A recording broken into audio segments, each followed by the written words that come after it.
What is up, guys? Team Yugi Fails here with another Speed Duel deck profile. Today I'm going to be looking at something that I think is a lot of fun. I enjoy playing it. I haven't really tested it out in a tournament setting, but I'm doing a lot of regular games with it in non-tournament settings. And I'm enjoying the deck so far. It does some pretty neat stuff. So it's a zombie control type deck. Now, you can either play Straight to the Grave or Ectoplasmic Fortification. That's fully your choice. I like Straight to the Grave right now for a couple of reasons. It immediately gives your monsters 200 attack, whereas Ectoplasmic, you need 2 turns to do that. And then on top of that, all the damage that you take from the battle with zombie monsters is doubled if you play Ectoplasmic. So I don't want to be taking more damage. That's just me personally. I want to be keeping my life points as high as possible. So I opted not to play this for now. However, like I said, you can play one or the other. It doesn't make that much of a difference if you personally want to play the other. But we were playing Straight to the Grave because it's still pretty solid. The only other argument to play Ectoplasmic Fortification, before I really get into this, is the fact that it's a field spell, so your opponent can pop Straight to the Grave, and they can't pop Ectoplasmic. So, like, if they pop this, then it kind of hurts, but not too much. Let's hop right into the deck. I'm going to show you guys, and I have a couple card choice explanations that I'll go over. So I play 3 Dragon Zombie. He's one of the bigger attack point monsters. Primarily we're going for the bigger attack point monsters because we want to be able to beat over our opponent's cards. That is why it's kind of a zombie control beatdown deck.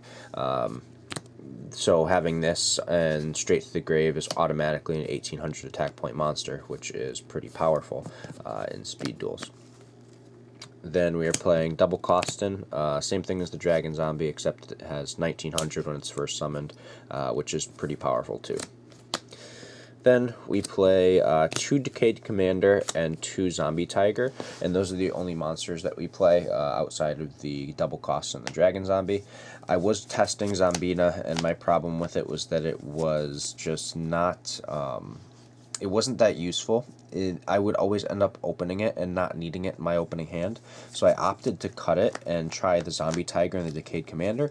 This also gives you another aspect of control, being able to kind of strip your opponent's hand down a little bit, which is crazy. So playing these, I personally have felt with some testing, is more optimal than playing the Zombina. Moving on to the spells, we play 2 Pyramid of Wonder. These are the only spells that we play. I don't think you need anything else. These work perfectly. All you really need to do is open one of it, if that, and you can successfully play the game and give your monsters hopefully a nice boost and avoid any kind of destruction, which is pretty useful as well. But we'll get on to the good stuff, which is the traps. We're playing 8 of them. So we play 3 Windstorm. I'm going to kind of lay these out so we can all see them a little better. So 3 Windstorm, 3 Kunai, and 2 Dust Tornado. So I really liked this ratio. I think it was really useful, especially with the current state of the decks that are being popularly played. We are seeing that there are a lot of Dragon Caller decks being played, but not a lot of them are topping. And I think it's because with all of the back row cards that we have, like Kunai and Windstorm, it's kind of easy to play around it. Then there are decks like Amazonas, which have the Equip spell, and they have other cards that help, and being able to, once again, shift their monsters or pop the spells and traps that we need to is very useful. So having something like this is a really, really good resource. It's also, like, this this ratio is really good against Relinquish for the most part. Being able to shift positions and get rid of whatever's equipped to their Relinquished just gives you a lot of options to go off of. So playing this ratio, to me, has been very, very helpful. But that is the main deck. We're going to go ahead and hop over to the side deck, and if you guys watched my first Speed Duel video, you will notice that I referred to the FAQ that Konami made for Nationals, in which you can side deck 6 cards. So I am side decking 6 cards, so we're going to get right into it. So I opted to play 1 Possessed Dark Soul. I wanted to play this because the Relinquish matchup, you can steal the Relinquish, which is really good. And my thought process behind, this is that I don't have to, I can't play Time Wizard because I'm not doing, like, It's My Lucky Day skill. So I wanted something that could at least steal Relinquish monsters, and this was fully worth it.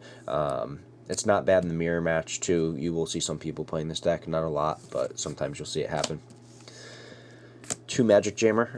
This is really good against Blue Eye. Actually, it's really good against the top 3 decks, being Blue Eyes, Relinquish, and Amazonas, because you can cut off a lot of things. You can cut off the Ritual spell, you can cut off the Equip spell, you can cut off